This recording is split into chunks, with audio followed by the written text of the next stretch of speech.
Burt Reynolds was a one-of-a-kind. With his charm and that mischievous grin, he never failed to make the ladies swoon. In his 2015 memoir, Reynolds wrote that he always wanted to experience everything and go down swinging. In a secluded mansion once filled with Hollywood laughter, the air now feels heavy, frozen in time, echoing the memories of a man who once defined an era.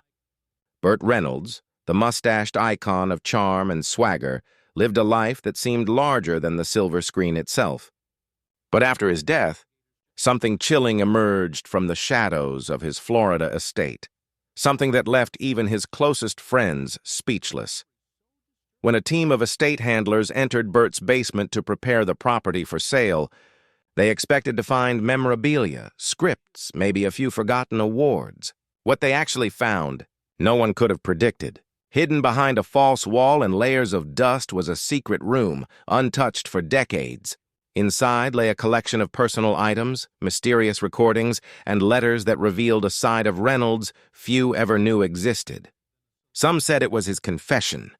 Others claimed it was his greatest fear immortalized. Rumors spread quickly, whispers of secret affairs, old feuds, and even strange objects that hinted at the loneliness and guilt that haunted him during his final years. But what's truly terrifying isn't what was found, it's why he hid it all away.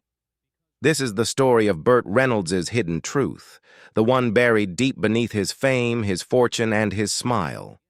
And once you hear what was uncovered in that basement, you'll never look at Hollywood's favorite heartthrob the same way again.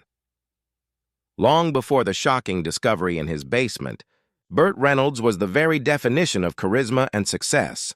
With that easy grin, trademark laugh, and undeniable magnetism, he became the face of a generation. From Smokey and the Bandit to Deliverance, Reynolds was Hollywood royalty, a man who seemed to have everything: fame, fortune, and love. But behind the glamour, Burt carried burdens few ever saw. Born in Lansing, Michigan in 1936, Burton Leon Reynolds Jr. grew up in a strict household under the watchful eye of his father, a decorated police chief. Discipline came early, and so did ambition. Burt dreamed first of becoming a football star. He was fast, fearless, and destined for greatness until one devastating accident shattered that dream forever. A car crash destroyed his knee, and with it, his future in sports. That injury, as friends would later say, planted the first seeds of the deep anger and insecurity he carried for the rest of his life. Hollywood came calling almost by accident. After being spotted by a talent agent, Burt found himself on television screens in the late 1950s, often playing tough guys or cowboys. But it was the 1970s when he exploded into superstardom. His rugged charm, mustache, and mischievous personality made him irresistible.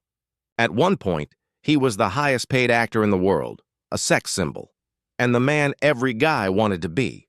Yet with all the fame came the shadows: reckless spending, failed relationships, and a growing loneliness that success couldn't cure.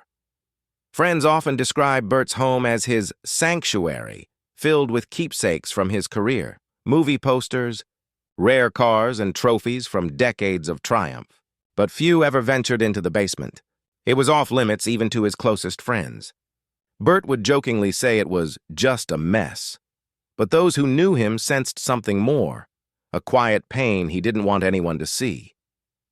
During his final years, that pain deepened.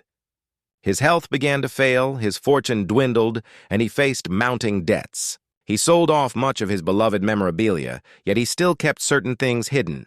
As he grew frailer, Burt spent long nights sitting alone in that massive house, surrounded by ghosts of his past. One neighbor later claimed they would sometimes hear faint music coming from the basement, always the same songs from his old films. When Burt passed away in 2018 at the age of 82, the world mourned a legend. Tributes poured in from co-stars and fans alike, remembering the laughter, the movies, and the man who made Hollywood fun again. But as his estate was prepared for auction, a group of handlers stumbled upon something strange. Behind an old wine rack in the basement wall was a narrow gap that seemed to lead somewhere. Curious, they pried open the wood paneling and uncovered a small hidden doorway sealed shut with nails and paint. Inside was a dark, narrow room, lined with dusty boxes, film reels, and old recording tapes.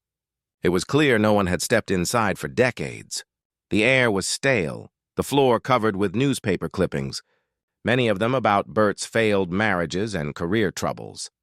But among the clutter lay something that sent chills down their spines. A locked chest, small and heavy, engraved with Burt's initials. Inside were personal letters written in his own hand, addressed to people he never sent them to. And one final envelope marked simply, "For whoever finds this," what those letters revealed about Burt Reynolds' inner world, and the secrets he carried to his grave would stun even his closest friends. When the discovery was first made public, the estate staff and Burt's remaining family were hesitant to open the mysterious envelope. It felt wrong, almost like violating a secret he wanted buried with him. But curiosity and responsibility got the better of them. After consulting with Burt's lawyer, they decided to unseal it. What they found inside wasn't just personal, it was haunting. The letter was handwritten in Burt's signature looping style, dated just a year before his death. It began softly, almost like a confession. "If you're reading this, it means I'm gone. I've spent my whole life pretending to be the happiest man in the room. But there are things I never said, things I never fixed, and things I'm still scared to face." Those words set the tone for everything that followed. Burt admitted in the letter that the hidden basement room had once been a recording space during the late 1970s, a place where he documented his thoughts on reel-to-reel tapes after long, lonely nights of filming. "I was scared someone would find them," he wrote. "So I buried them here." Among the boxes found in the room were dozens of those tapes, labeled with titles like Regret Row 1, Dinah, Deliverance, Night Shoot, and What I Did to Sally. No one knew what the recordings contained, but according to a close family friend who later listened to some of them, they were raw, emotional, and at times deeply disturbing. In one tape, Burt reportedly spoke about his greatest regret, losing the love of his life, Sally Field. "She was it," he confessed, his voice shaking. "Every other woman was a distraction. I hurt her because I was too proud, too scared to admit I needed her more than fame." Another recording delved into his battles with depression. Burt described how, despite his charming exterior, he often felt isolated, surrounded by people but emotionally alone. "The applause fades," he said on one tape, "and when it does, the silence is deafening." These recordings painted a picture of a man haunted not by fame or fortune, but by the choices he made when the cameras weren't rolling. But the most terrifying discovery wasn't emotional. It was physical. Hidden under a floorboard in the small secret room, they found a small metal box, heavily rusted and wrapped in layers of cloth. Inside were old Polaroids, some burned around the edges, and a few torn documents. While officials never revealed the full contents publicly, rumors quickly spread. Some claimed the photos showed moments from wild Hollywood parties in the 1970s involving stars who have since become household names.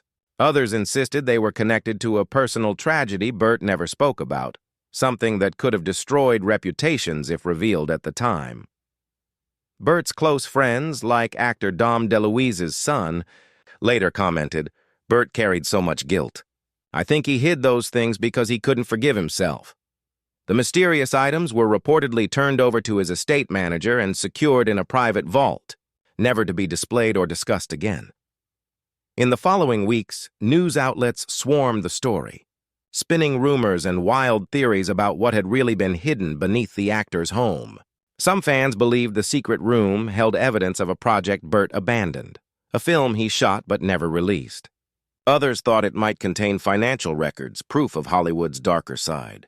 The truth, however, remained sealed in that dusty vault, locked away just as Burt had intended. Still, the most chilling part of his letter wasn't the hidden items or lost tapes. It was the final line. "When the lights go out, the truth always finds its way back. Don't try to protect my image. Let me be remembered as I was, a flawed, funny, and human." Those words changed how people remembered Burt Reynolds. Beneath the fame and charm, he was simply a man wrestling with the ghosts of his own making. a man who couldn't escape the shadows in his own basement. In the days following the revelation, the story of Burt Reynolds' secret basement ignited a wave of fascination and heartbreak across Hollywood. Reporters camped outside his estate, fans sent letters, and talk shows debated endlessly about what the hidden truth could mean. But for those who had truly known Burt, the mystery wasn't about scandal. It was about pain. One of Burt's oldest friends, actor Bruce Dern, later shared that Burt often spoke about unfinished business in his later years. He'd look off into the distance and say, "I've got things I wish I could undo," Bruce recalled. "I didn't realize just how serious he was." Those who visited his Florida home after his passing described it as eerily still, almost like time had stopped. His favorite chair still faced the television, and his dog's leash hung by the door, reminders of a man who, even in solitude, had tried to hold on to the normal parts of life. As archivists began sorting through Burt's possessions, they uncovered more personal writings hidden throughout the house. Tucked away in books, photo frames, and drawers were pages filled with notes, quotes, and self-reflections. One short note read, "It's funny that the world sees you as a star, but you see yourself as a man who let too many people down."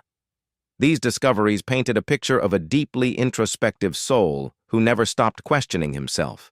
He wrote about his strained relationship with his son, Quentin, admitting he feared his career and ego had created distance between them. "I wanted to be the best father," one note said, "but I think I was too busy trying to be everyone else's hero." Despite his regrets, Burt wasn't without moments of grace. Hidden among the relics were heartfelt letters to friends and even to ex-lovers, some written decades earlier. In one, addressed to actress Lonnie Anderson, he wrote, "I blamed you for my unhappiness because it was easier than facing my own faults. I loved you, but I didn't know how to show it." When investigators continued combing through the basement area, they also found several large safes embedded into the concrete floor, each containing hundreds of film negatives, behind-the-scenes photographs, and unedited footage from Burt's early career. The images revealed a side of Hollywood few had ever seen: candid moments between famous co-stars, private gatherings, and emotionally raw photos of Burt during moments of solitude between takes. These visual relics weren't terrifying because of what they showed, but because of what they symbolized. They told the story of a man desperate to capture time, afraid of being forgotten once the lights went out. But one tape, labeled "Final Message," caught everyone's attention. When played, Burt's familiar voice echoed through the static. His tone was calm, but heavy with emotion. "If you're hearing this, it means I'm gone. And that's okay. I've had one hell of a ride. But I want people to know none of this, none of the fame, means anything if you don't have peace when you close your eyes at night." He went on to talk about Hollywood's darker realities, the loneliness behind the glitz. "They tell you you're special, but when you're no longer useful, they forget your name," he said. "That's what scared me most. Not dying, but being erased." Those who listened to the tape said it sent chills down their spines. It wasn't the words themselves that were haunting, but the raw honesty in his voice. It was the sound of a man who had finally stopped pretending. After the recording ended, there was a long silence, followed by one final whisper, barely audible, as if Burt was speaking directly to the world he left behind. "Don't come looking for me down here. There's nothing left to find." When the team finished their investigation, the secret room was sealed once again, this time permanently.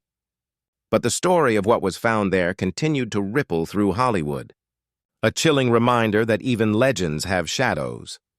As time passed, the public fascination surrounding Burt Reynolds' secret basement began to fade. But for those who truly admired him, the story lingered like an unfinished chapter. People wanted to believe that the discovery had brought closure, that whatever haunted him in life had finally been laid to rest. But the truth was far more complicated. Months after the investigation, several individuals close to Burt began speaking publicly, each revealing pieces of a much larger and more emotional puzzle. One of them was a longtime housekeeper who had worked for Burt for nearly 2 decades. She claimed that Burt spent many nights wandering into the basement alone, sometimes as late as 3 in the morning. He'd stay down there for hours, she said softly. When he came back up, he'd look tired, like he'd been talking to someone who wasn't really there. This statement fueled theories that the basement wasn't just a storage space, but a private sanctuary where Burt confronted his past.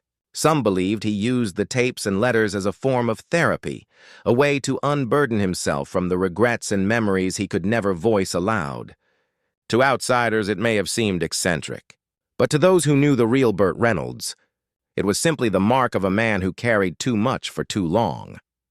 One of the final tapes uncovered from the hidden room provided an even deeper insight into his mind. In it, Burt spoke about his fear of being forgotten, the same fear that haunted many aging Hollywood icons. "They'll remember the bandit," he said quietly, "but they won't remember the man who played him." It was an admission that fame, while intoxicating, could never fill the emptiness of a lonely heart. He also spoke about faith, mortality, and forgiveness. "If I've learned anything," he said, "it's that time doesn't heal everything. You just learn to carry it differently." For fans who later heard excerpts from that recording, the words were both heartbreaking and beautiful. A final performance from a man who had spent his entire life in front of the camera, now baring his soul to the silence. After the tapes were archived and sealed, Burt's estate released a brief public statement acknowledging their existence but refused to disclose details. "The materials found in Mr. Reynolds' home are deeply personal reflections," the statement read. "They will remain private, as he intended." Still, the revelation reignited curiosity about the icon's private world. Fans gathered outside his former home, leaving flowers and notes at the gates, many of them addressed simply, "To the real Burt." In the years since his passing, Burt's legacy has undergone a quiet transformation. Instead of being remembered solely as the cocky, mustached superstar who once dominated the box office, he's now seen as a tragic, deeply human figure, someone who soared to unimaginable heights but was never truly at peace. Former co-stars like Sally Field, who had once distanced herself from him, later admitted that they understood him more in hindsight. In an interview, Sally said, "Burt was a complicated man. He wanted to love deeply but didn't know how. I think those tapes were his way of finally saying all the things he never could." For fans, the story of his secret basement remains both haunting and strangely comforting. It showed that behind the glamorous smile and legendary roles was a man searching for redemption, not through fame or fortune, but through honesty. Even now, the sealed vault containing his letters, tapes, and hidden photographs rests untouched, a time capsule of a life lived in extremes. Some say it's a shame they'll never be released. Others believe it's exactly what Burt would have wanted. One of his final written notes, found near his bedside after his passing, perhaps sums it up best. "Don't mourn me with sadness. Remember me when you laugh. That's who I really was. A guy trying to make people smile, even when I couldn't always smile myself." It's a message that captures both the brilliance and the tragedy of Burt Reynolds, a man who gave the world his charm, his laughter, and his heart, while keeping his pain locked away beneath the floorboards of his home. So, when people talk about what they found in Burt Reynolds' basement, it's not the mystery that truly terrifies. It's the realization that even the brightest stars can carry the darkest secrets. And in that hidden room, surrounded by memories and echoes of his past, Burt Reynolds left behind one final truth: that the man behind the legend was, after all, just human.